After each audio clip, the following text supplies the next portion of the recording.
everybody, welcome back. It is Foxing Around, but it got switched to Billy Fox for some reason on my channel, but on our channel I should say. But hey, here we are in Miami. This is what we've been up to lately, other than moving into a house, which has taken a lot of energy. My brother moved out here from California as well. We are transporting, or I should say from Miami, then we have to go up to Fort Lauderdale to go put it on a general cargo ship. And these are the ships that go through the Panama Canal and are going to California, this route anyway, to deliver for a client that is in San Diego. 47-foot Riveria that we'll get to stay on for a few days. Here we go, I'm gonna give you a shot.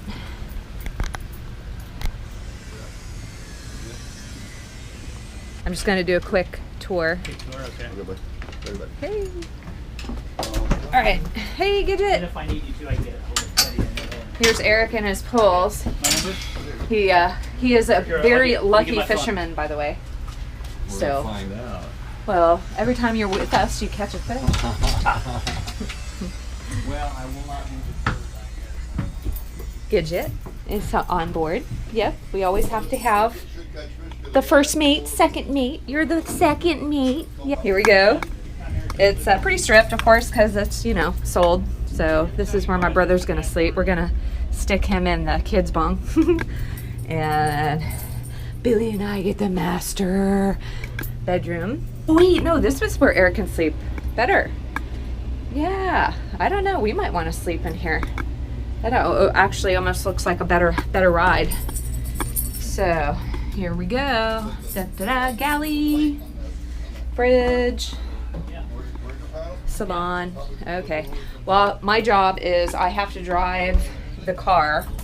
Billy's gonna take it. It's only about an hour drive, but I don't know if they're gonna go fishing. I don't think they're gonna go. I know it's a holding tank.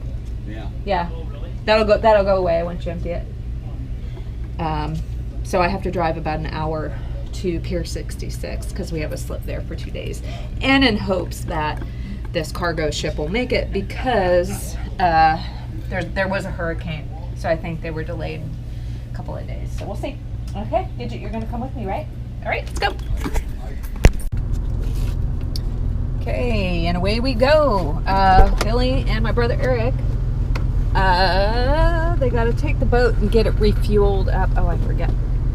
The owner gave Billy about $800 to fuel. When you transport on these cargo ships, they only want you to be at a third capacity in fuel. So that's what we're gonna go do. And I gotta go meet him over there because I have to bring the car over to Pier 66 too. But we're looking through the boat, and the previous owner only left one fender conveniently, so I get to go to West Marine also and get some fenders. Oh my God, you even mask required while you're fueling. Hey, your mask isn't on, sir. You know, Excuse me, you need to leave right now. We were fueling diesel on our the pilot boat in Galveston. Go ahead. The guys on the dock were smoking. Oh yeah, I remember those days. And it was funny because I thought it was a big deal. I went down, Cat was down in the engine room, and I said, like, Alan, these guys are smoking on the dock. He's like, what? Takes a rag, opens the fuel valve, pours diesel on it, takes out his lighter and lights it. Of course, I jumped back thinking gasoline, right? And then when I saw the diesel just barely makes a glow. Well, it just lights kind of like lamp oil. It's real slow. Okay. And he folded it over and put it out. And I went, oh. What the hell's the big deal then? Right. Fear. False evidence appearing real. What are you doing besides profusely sweating because it's like 98 degrees out here in Miami? Well, we're calling this beyond the survey. When you have about 4 or 5 hours to look at a boat, you do the most important things. And now that we're delivering the boat, we're using the boat, and we're finding things that are on my survey that they're making us repair. So right away, I had to replace an outlet. There's the new one. And we are going to look at the steering system. We knew it had what they said displayed creep, and that's where the steering system's wearing out and the O-rings are slipping the oil, and you can turn the wheel, but it's very hard to get the rudders to turn. So that happened on the delivery. So I'm going to next look at the pressure tank for that, see if it's holding pressure. Stainless, it was one of the old fender holders that's jagged and it's hanging out. Somebody could rip their leg open on it, so that's right. tape that up. Forgot about There was an iceberg in the freezer. There was literally I've an never- iceberg in the freezer, and it would have totally sucked because if we were defrosting it today and it's taking all day, but had we not done that, And then it would have. we go cold. The boat goes cold when it goes on the transport. And it probably would have ruined melted the floor. and ruined the floor. So we're doing that. I'm going to get the boat, and beyond that, I'm doing all the recommendations that I can, tightening the hose clamps, putting chafe gear on hoses that are affected by things that are trying to rub through them, and I'm gonna probably clean the sea strainers. Going up and down these inland waterways, we've picked up a lot of leaves and debris, and when they put it back in the water, I wanted to have clean water to the engines and not clog. Other than that, we also put 300 gallons of fuel on board, Right. so they don't have to stop in Ensenada when they get dropped off, so they can make it all the way back to San Diego. True that. So next, I'm going to go in the engine room. Real quickly, we're going to clean the debris out of the sea strainers. And I've already done this side, and I got out some kelp, Well, you can. Okay. but we're going to do this side. And what's required is you have to shut the sea valve. Isolates the seawater as best possible. It's still a leak a little. Now this one's different, I noticed. This one's flat, this one's bubbled. But at this point, you loosen up. These are, okay, got it. These are Australian design. Something's wrong with this one. I might not want to do this one. Yeah, it's okay. I think we're okay. We'll try it. Okay. So, plate comes off.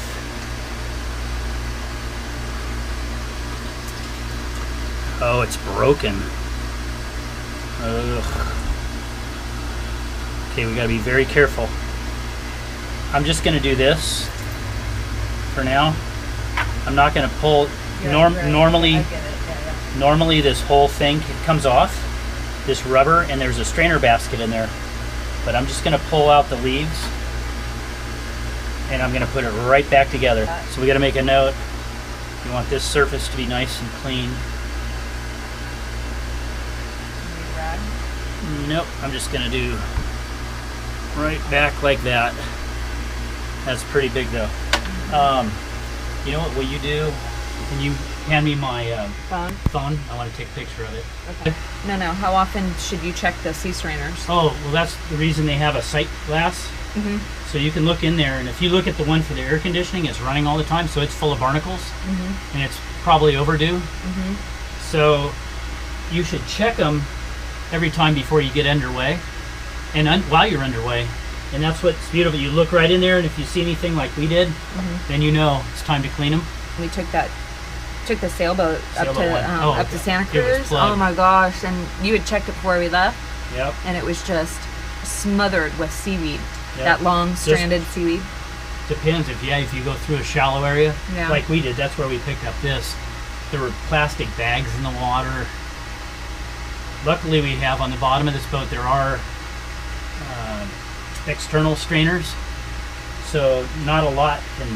Oh yeah, I've seen those before. They're like little basket-looking Yeah. things that. We've topped up the steering reservoir, but it needs to be at 30 pounds, and the little pump here on the side is broken. So we bought an independent pump. Oh yeah, and there we go. See the needle? Yep. And you say it goes to 30, no, or 25, no. Well, there's 12. No, it's PSI. I think that was 10. That might be 20.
did they call it? General cargo, right? Yeah. Ship that were scheduled at 8 o'clock to be hauled.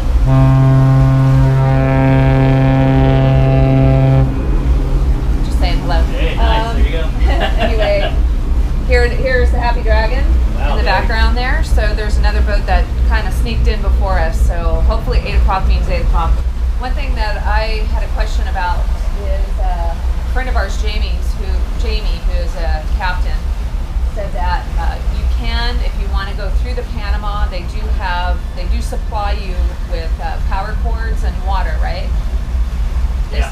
And you're allowed, evidently, to be able to stay on the boat while it's going in transit. So that was something that I wasn't sure that they would allow you to do that, but that would be a fun thing to do, to go through the Panama. We have to go alongside the Happy Dragon, where they're going to put it up on slings and then crane it over onto the chocks, but we're not allowed to go on board. They're going to put us in a skiff, and then they're going to take us to a pier pretty good distance,